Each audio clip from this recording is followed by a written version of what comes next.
So, college night is the oldest homecoming tradition in the country. College night started in 1919.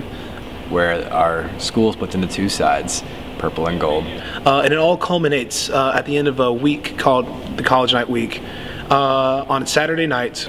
And instead of having a football game or another sporting event or just like, a forum or something like that, we both take a month-and-a-half long process.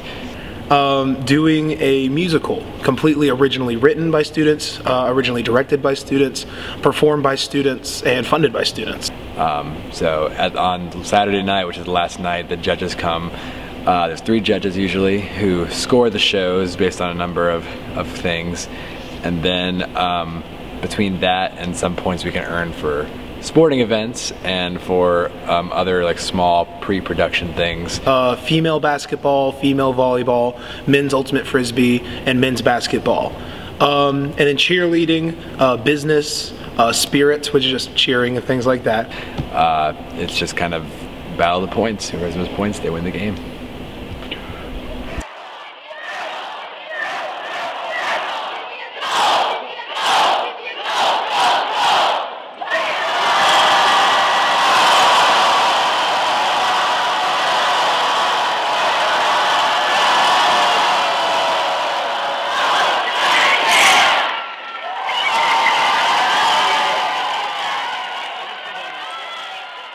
Well, basically, you are in charge of everyone as a leader, which I know it's kind of silly, but it's hard sometimes because as a leader, you have to make decisions that are going to be hard and they're not going to be necessarily the most popular ones.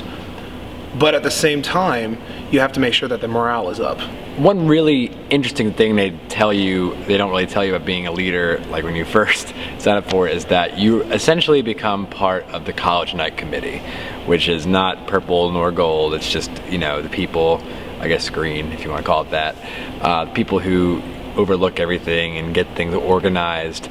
And being a leader is largely organizing people and getting people to help get your side running smoothly. And then honestly, it's just making sure everyone does their job to the best of their abilities. And then also improving. The greatest thing I've ever heard someone say to me, it was actually a pastor back home, was a leader is not determined by how well they can do plan A, because anyone can do plan A. It's about how well they can do plan B. And I think I'm on like plan like H or something now. Like I'm just, and I think that is kind of like what defines a good leader. And hopefully I've done an okay job at doing that. It's definitely very administrative, but you have to be very good at managing people. This is a very intense game, and people get very, very prideful and very spirited, and you have to.